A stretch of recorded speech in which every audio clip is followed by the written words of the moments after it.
Well, Scorpio, you continue to try to find new strategies in your work.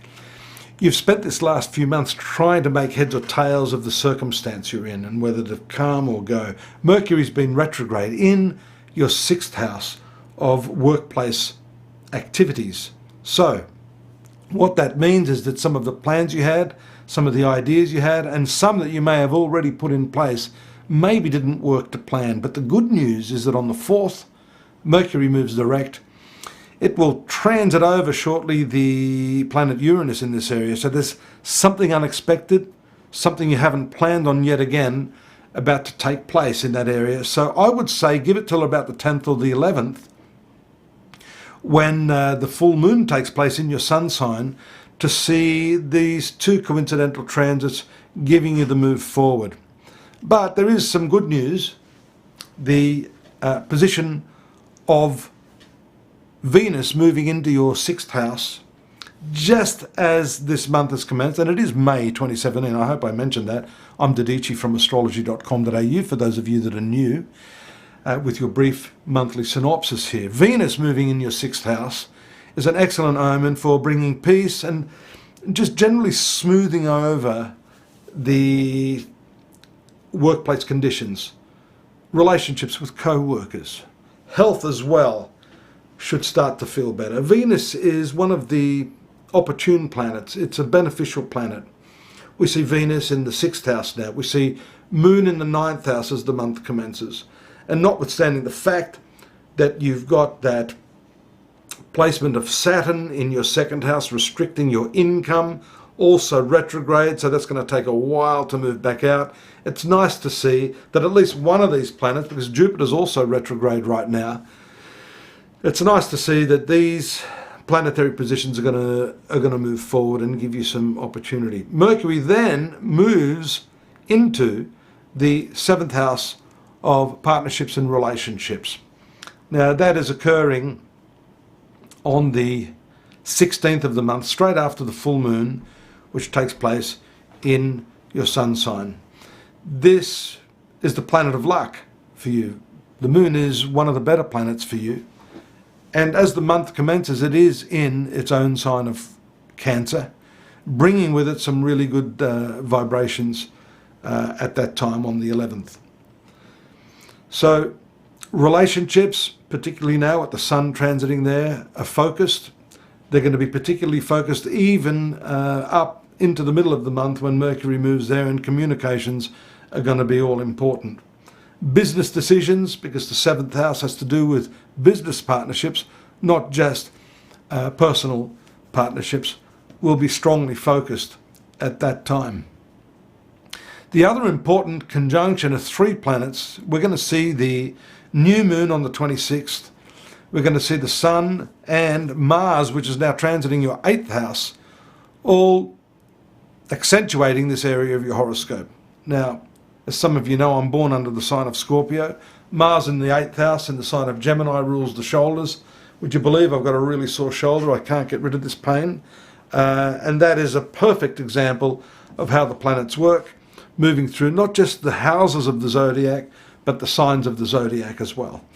The combustion of Mars will start to take place after the 21st, when it moves also into this particular area of the zodiac, and that's going to bring with it some stress on Mars, which is one of your ruling planets, being in the most difficult part of the horoscope, the 8th house.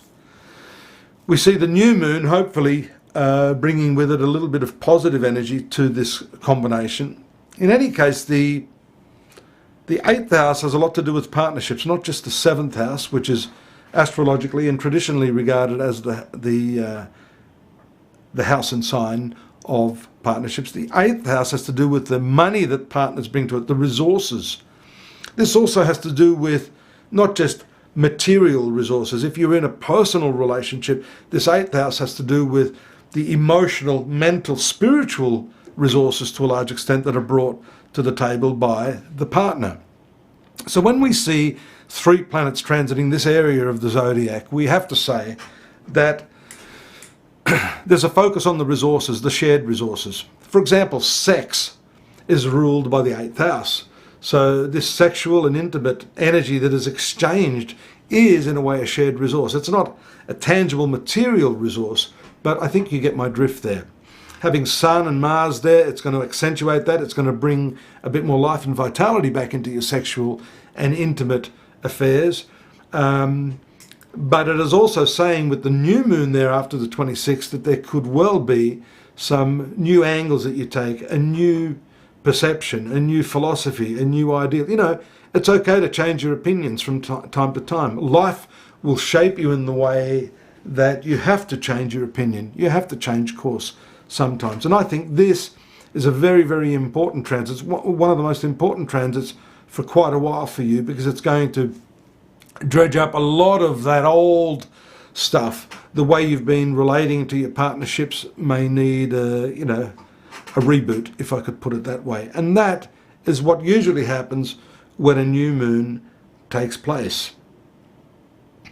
So, I've jumped forward a little bit towards the end of the month. I do want to talk about the placement of Mars, your co-ruler, in that 8th house, and also what's going to happen around the 29th. Again, a little bit later, stuff happening later in the month. A very frustrating and maybe injurious opposition between Saturn and Mars. Pardon me. I thought I was going to be over my sore shoulder by then. Don't tell me. I'm giving myself a terrible reading here. And all of you Scorpios watching. I don't want a sore shoulder for a whole month.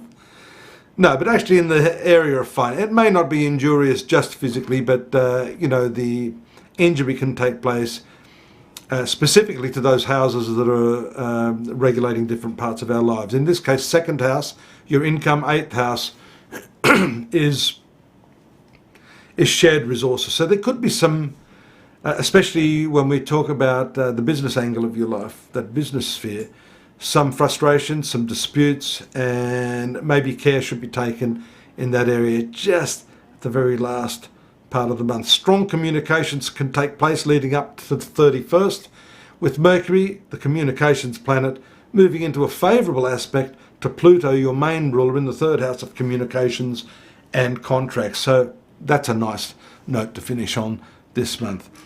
Hope that's helped. The additional information for this month can be found at my website, astrology.com.au. Don't forget it.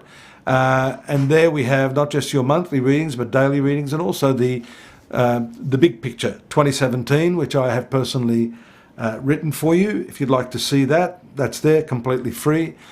Readings, if you need some more personal consultations for, those ticklish problems that you can't quite get your head around, I'm more than willing and able to help you, along with hundreds of our other associates there who are adept at reading. Do avail yourself of that. Until next month, take care. Look forward to your company again then. Bye-bye.